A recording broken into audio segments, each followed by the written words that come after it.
Bonjour, merci Malia, merci aux personnes présentes ici. J'espère qu'ils vont être un petit peu plus nombreux parce que c'est quand même une session qui est dédiée essentiellement pour les jeunes. C'est vrai que les anciens aussi ont besoin d'une petite mise à jour, d'un petit correctif par rapport à comment présenter oralement ou pourquoi pas chapeauter un poster. Donc il y a des choses qu'on n'arrête pas d'apprendre. Donc je vais commencer tout de suite par comment réussir sa présentation orale. Alors, il y a 3 points à viser quand on veut faire une présentation orale et la réussir. C'est capter la pertinence et l'intérêt. En fait, il faut qu'il y ait une pertinence et un intérêt du contenu. Il faut une rigueur du support visuel et il faut une qualité de l'oralité. Alors, concernant le premier point, pertinence et intérêt du contenu, il faut partir du principe que toute étude doit être amenée à être diffusée et partager ses connaissances. Et pour cela, le message doit être ciblé selon le contenu, l'auditoire, le temps imparti, un message clé, ne pas ennuyer. Alors l'objectif, c'est bien faire passer le message, éviter confusion et longueur et éviter que l'auditoire ne retienne plus les défauts que les messages. Et puis l'auditoire doit être bien choisi. On ne va pas, parce que nous avons un travail que nous jugeons très intéressant, eh bien on va le présenter à n'importe quel auditoire. Il faut bien le cibler, sinon eh bien, le message risque de ne pas passer et l'orateur risque d'être frustré. Alors, concernant les principes généraux, il faut qu'on ait une question précise. Il ne faut pas qu'il y ait beaucoup d'objectifs. Une réponse précise aussi, un objectif unique. Il faut viser l'originalité et il faut qu'à travers notre message, on aide à résoudre une problématique. Donc, il y a une personne qui a travaillé beaucoup sur ça. Donc, elle a établi une certaine loi, on va dire, les 4 P.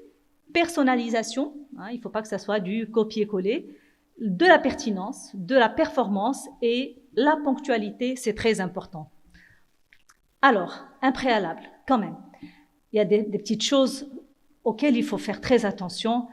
Une tenue adaptée quand même, pas trop extravagante, pas trop nonchalante non plus.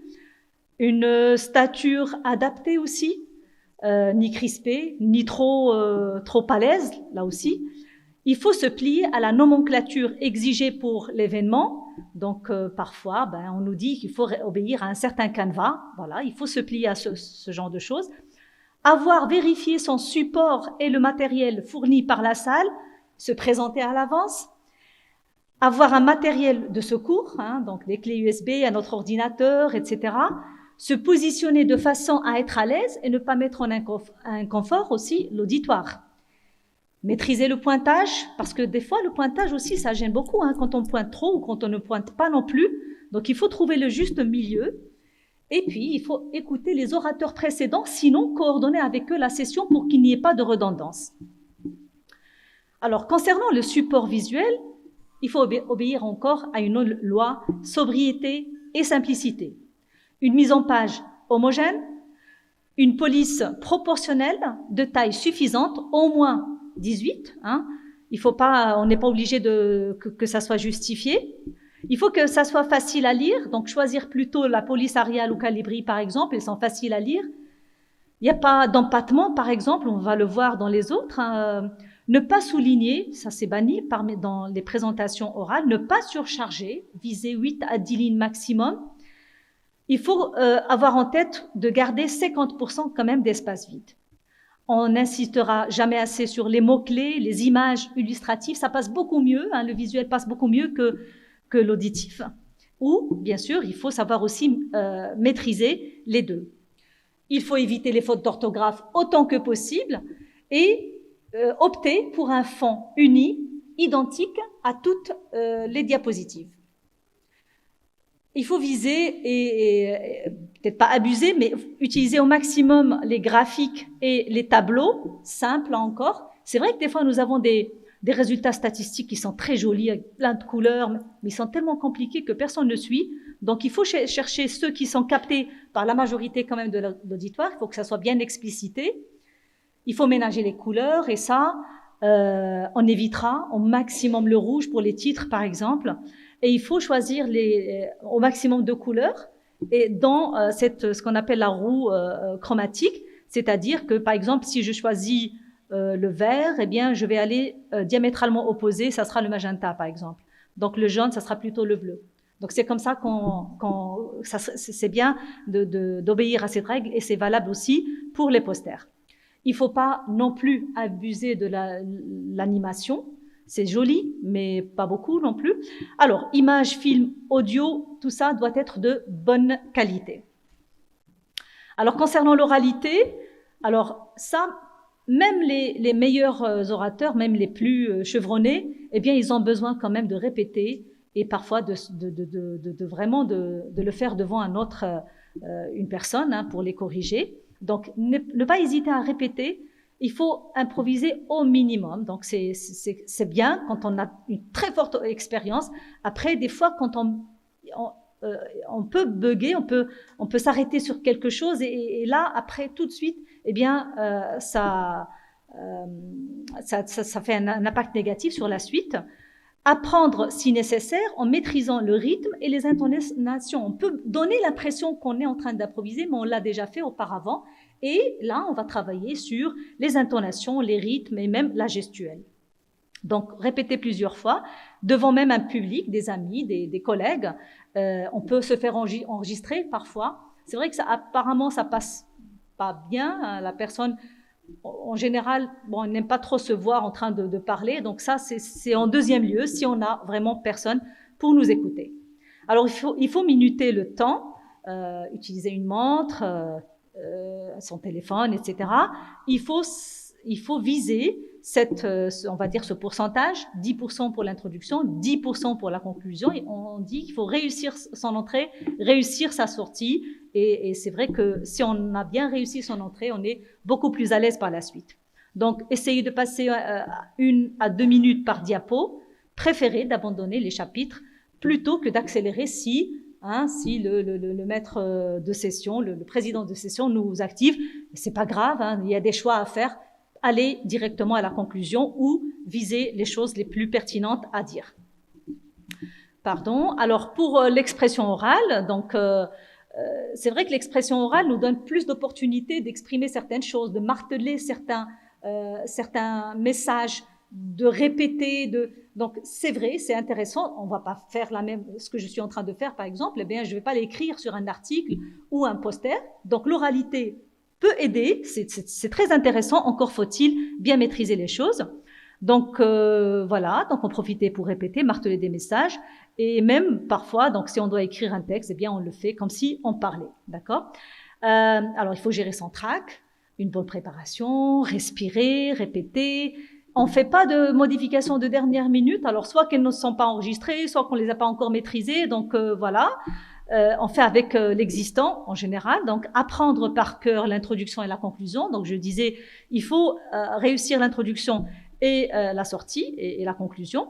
Donc respirer, faire des pauses s'il le faut, et pendant cette pause, eh bien, on respire, on reprend un peu de souffle, on reprend un peu plus d'aisance pour parler. Il ne faut pas s'excuser quand on a fait des choses, donc des fois on rate une diapo, je m'excuse, et là ça fait encore plus mal à l'aise la personne qui est présente.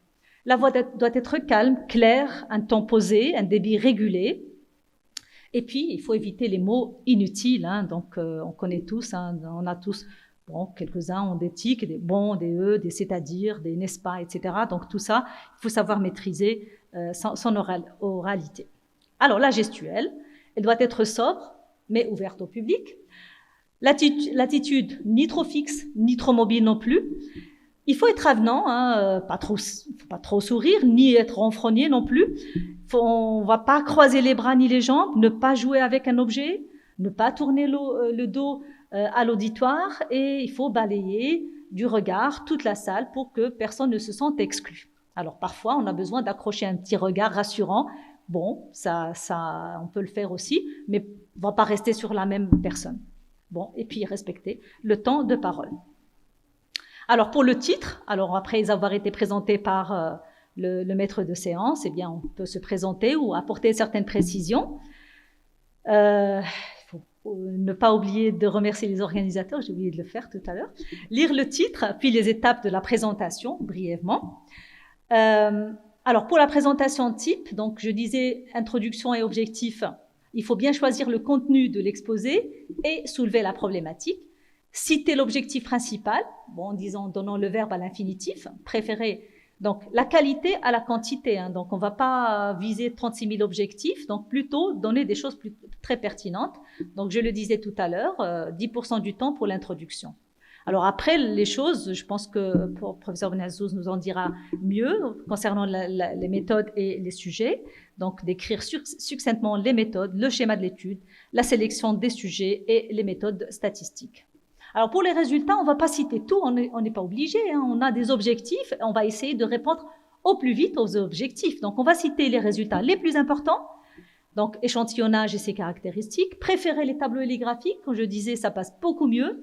Il faut que les commentaires soient clairs, plus que les statistiques. Donc, ça, vous le savez très bien, je l'ai dit tout à l'heure, par rapport à certains résultats statistiques. Par exemple, des fois, on a des pourcentages, hein, par exemple, des 26,1%.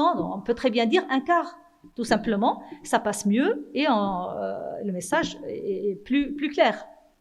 Pour la discussion et les conclusions, eh bien, résumer les résultats en focalisant sur les objectifs, ne pas hésiter à parler des limites et même des paradoxes. Des fois, on a des résultats paradoxaux. Il faut pas suivre les données des études. Nous avons fait comme ça et nous avons les mêmes résultats. Ben, des fois, on a des résultats contradictoires. Il ne faut pas hésiter à le dire. Eh bien, c'est l'objectif même d'un travail scientifique. Discuter les résultats en se référant à une bibliographie bien choisie. Là encore, on ne va pas citer toutes les bibliographies les plus pertinentes en nombre limité.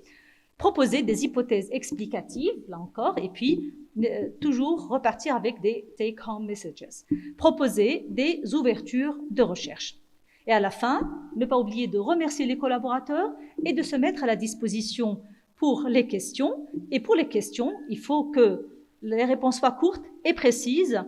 Et ne pas hésiter à dire « je ne sais pas », parfois même recourir à la salle, sauf que je pense qu'il ne faut jamais, à mon avis, et ça c'est général, il ne faut pas pointer, citer un nom, flamme, vous nous direz votre point, ça risque de mettre mal à l'aise une personne, donc on peut laisser si quelqu'un d'autre a une précision, et voilà.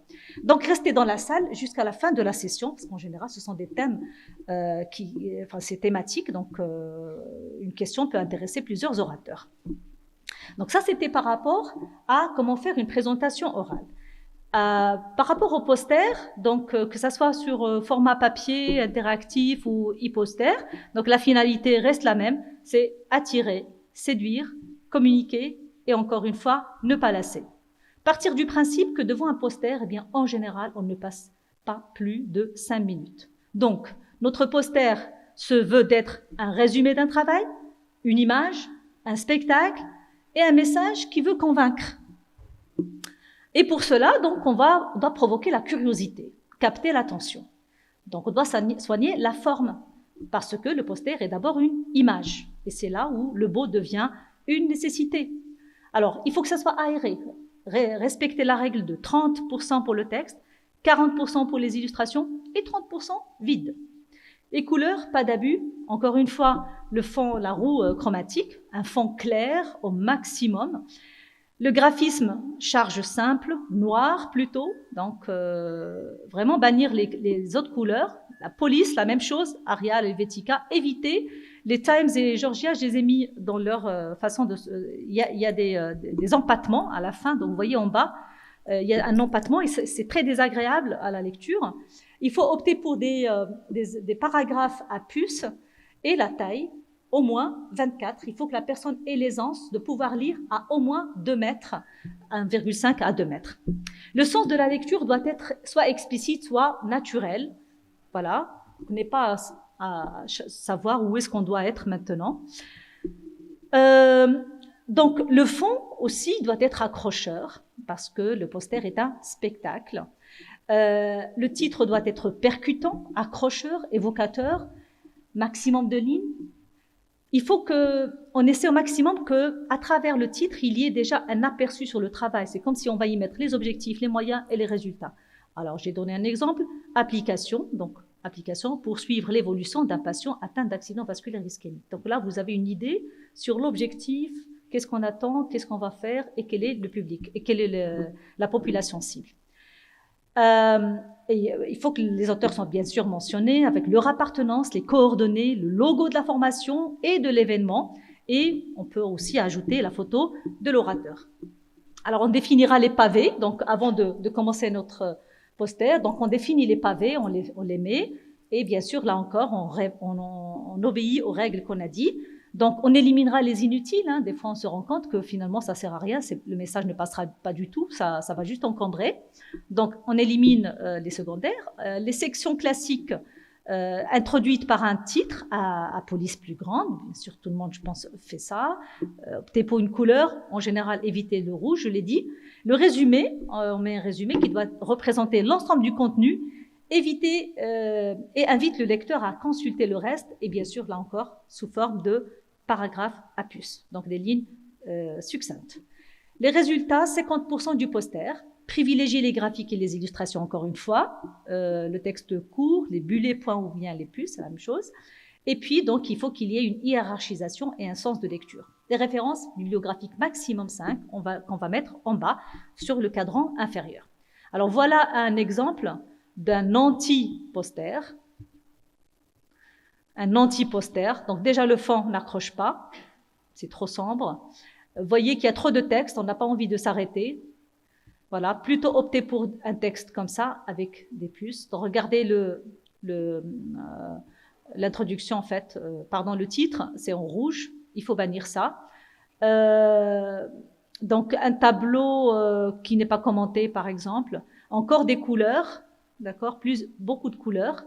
Et alors, qu'est-ce qu'il y a d'autre voilà, donc il n'y a pas les coordonnées des auteurs. Et on n'a pas les coordonnées ici, ni les logos, ni rien. D'accord? Donc, plutôt quelque chose comme ça attire plus et ça donne plus envie de s'arrêter. Alors, quand on a fait un poster, eh bien, il faut savoir le faire évaluer. Donc, pourquoi ne pas le présenter à un ou plusieurs collègues qui vont nous répondre par rapport à ces objectifs.